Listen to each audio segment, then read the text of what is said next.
Hi everyone, welcome back to another video on the channel. Thank you very much for joining me. My name is Warren Bennett. We've got Trev on the edge of the mat there enjoying the last little bit of sun. We've got a great exercise, actually one of my favourite exercises to do, because not only it can give you great feedback, but it can improve many aspects of your game if done correctly. This was given to me as a 13-year-old, so a very long time ago, nearly 40 years now. God man, where's all that time gone? If done correctly, it can really improve your game. So I'm going to get you-know-who off the mat, get the front camera set up and get this video done before we're behind in the shade. I'll see you in a bit. Right everyone, so like with every exercise, there's a right and a wrong way to do it. So I'm going to show you some kind of little key elements and boundaries that you don't go beyond, or make sure you do it properly, because you don't want to stand there and do any exercise or drill. Not only are you wasting time, you're wasting potential money paying out for golf balls, so you want to be able to make sure you're doing it correctly. Obviously the golf ball is going to tell you, hopefully, if you are. So this is the feet together exercise. Now you've seen me do this before, so take an 8 iron. First of all, just do some practice swings. So you want to be like a club head width apart. Now the secret to having your feet so close together, it takes away, obviously, the foundation and the base away from you. So what you can't do now is you can't be moving around too much, because your gyroscope in the head is going to go, oh, I can't now move around. So I always say your body, your golf swing's broken down into 3 parts: your legs, body, arms and hands. Now obviously you can't move your body as much now because the base, I've taken away your base. So this is an exercise that's really going to benefit your arm swing, because obviously your legs are going to be working a little bit, but very minimal, and obviously you're going to be really limited the amount of movement you can use with your body. So if you've got any ailments, or if you're a senior golfer, this is a fantastic exercise for you, because I've had people come to me to say, look, I can't move, I've had a new hip, I've had a new knee, or I'm just suffering from lack of movement or pain, but my arms are okay, I can still swing my arms okay. That means you can still play good golf. You may not be able to hit it to your 100% if everything was in perfect working order. So what I can do, I can create quite a lot of speed with just my arms alone. Obviously there's a little bit of movement going on with my legs and a little bit of movement with my body, but because I've educated my arms to swing the club, I can hit the ball quite a long way and play golf with 95% of movement only with my arms. So the myth of being able to twist correctly, which is obviously important if you can, why not? And moving your legs, why not? Having your feet close together is a fantastic exercise, because what it does, it stops movement. So you're going to have to stay over the ball. So if you're over the ball, you don't have to kind of move back perfectly to get the ball back through impact. So if you're over the top of the ball, you've got less to go wrong, but you have to now educate your arms to swing the ball correctly. And it's not just your arms, it's your wrists as well. So what you're looking for with feet together is you're looking for a long arm swing. So what I mean by that, you're looking for your hands to swing back behind you with a little bit of hinging. Hinging meaning your wrists are working a little bit. So you can see my hands are only here, but the club's behind my head.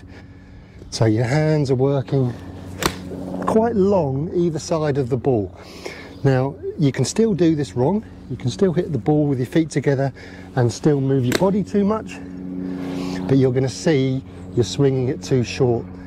So being able to swing the club behind your head from your backswing to the follow through is the secret. So a little bit of hinge, nice and light grip, club head away. Okay, now gyroscope in my head says I can't move my head too much, so keep nice and still, club behind my head, a little bit of hinge, swing down and then fold my arms up. Thin that a bit. So I'm educating my arms to swing the club, and that's what I was given as a 13-year-old. I used to live in Middlesex, which is northwest London. We went on little junior county, I think it was junior county, could have been full county anyway, county training. And Lawrence Farmer, great coach back in the Middlesex days, and an England coach. People in the Middlesex area would definitely know Lawrence. Fantastic coach, and I always remember him saying, I remember standing there as a little 13-year-old and all these big hitters, all these fantastic county players, and I always remember him saying that if you hit balls with your feet together, you have to educate your arms to hit the ball. It's a great leveler to make sure you swing your club with your arms. It's not, you don't just swing the club with your body only. You don't just swing the club with your legs only, obviously.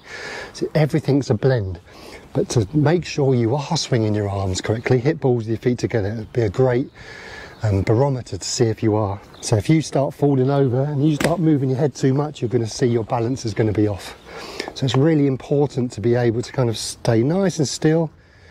From about here, you're starting to hinge the club up in the air. Then from here, head still. You can kick your right knee in a little bit if you like, and make sure your arms are folded at the top at the end of your swing. You're not looking for your arms to swing around here. You're looking for your arms to swing down and then through. It might take a few to get used to it, especially if you're not used to swinging with your arms only. If you're a golfer who lacks a bit of speed and you're kind of moving around too much with your body, it might take a few. But remember, I always say to people, if you hit a dozen golf balls, it doesn't sound a lot.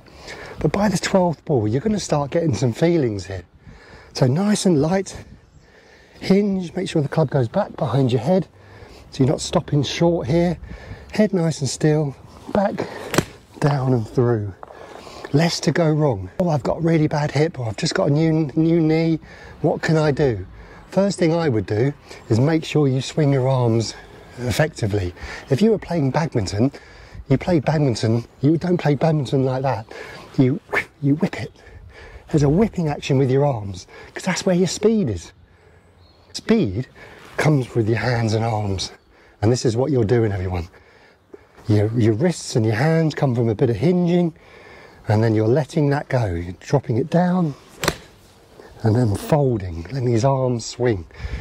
Dropping it down, what I mean by that is you're getting to the top of the backswing, you're letting these arms drop down to the ball and then fold through.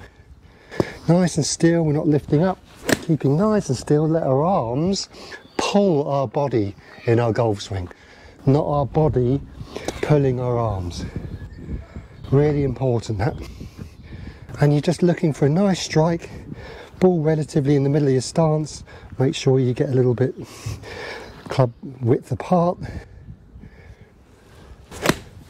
And remember, any exercises like this doesn't have to be perfect. You don't even need a golf ball. Stand there when you're on the golf course. Right, I'm going to introduce a bit more speed. You can stand there and just do some swings.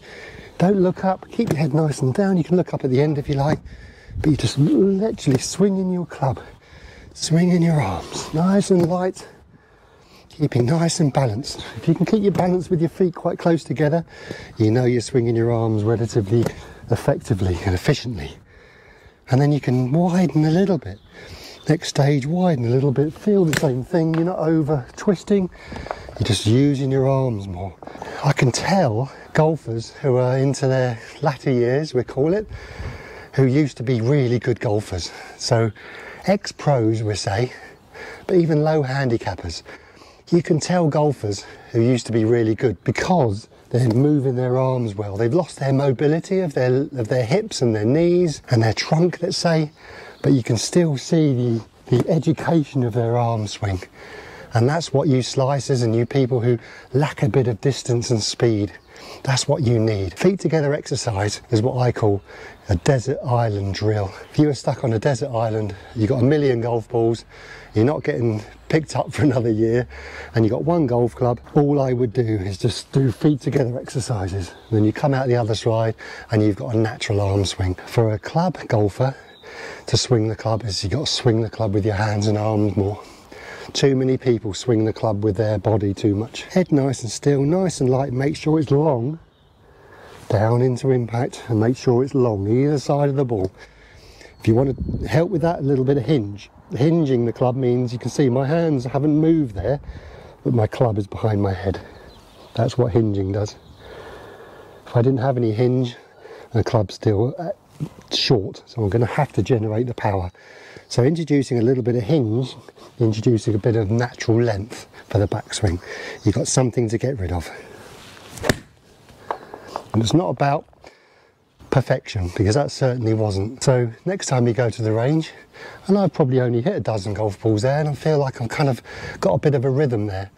So the more you do, the easier it is. Repetition is the mother of skill. And remember, me as a 13-year-old, I've always remembered that, because it is something that can really help with your golf game. Why do these tour pros you see on TV hit it a long way but don't look like they are? Because yes, they've got kind of strength and torque and movement here, but generally they've got natural speed down there. You can't hit the ball a long way without natural arm and hand speed. These pros aren't hitting it a long way just because they're moving their body efficiently. You have to hit it more efficiently with your arms and hands. And feet together exercise is the best exercise for that, because it's a no-brainer. Because if you fall over, you know you're doing too much with your body. So if you can keep nice and still and balanced while introducing a big long arm swing, you know you're halfway there. Okay everyone, so I'd love to hear your feedback with this exercise. And if you've done it before, and you've got a little kind of your take on this exercise, please let me know. I read every single comment. Not all the time I can get back to everyone, but I guarantee I read everyone's comment. So if this is some help to you and this is a channel that you think you can get some benefit for your game, because I'm here to kind of give you an overview of the golf game, so I'd love to have you along as a subscriber, because every time someone subscribes, and I appreciate absolutely everyone's commitment to that, will tell that algorithm that, you know, we've got a small little channel here, and we are a small channel, but we're a lovely community, and I really appreciate everyone's support. So for myself and Trev down there who's enjoying the sunshine, thank you very much for watching. Really appreciate everyone taking the time out to support the channel. So from myself and a very sleepy Trev who's totally out of it down there, we'll see you on the next video. Have a great golfing week. So please stay healthy on and off the golf course, and we'll see you next time. Cheerio.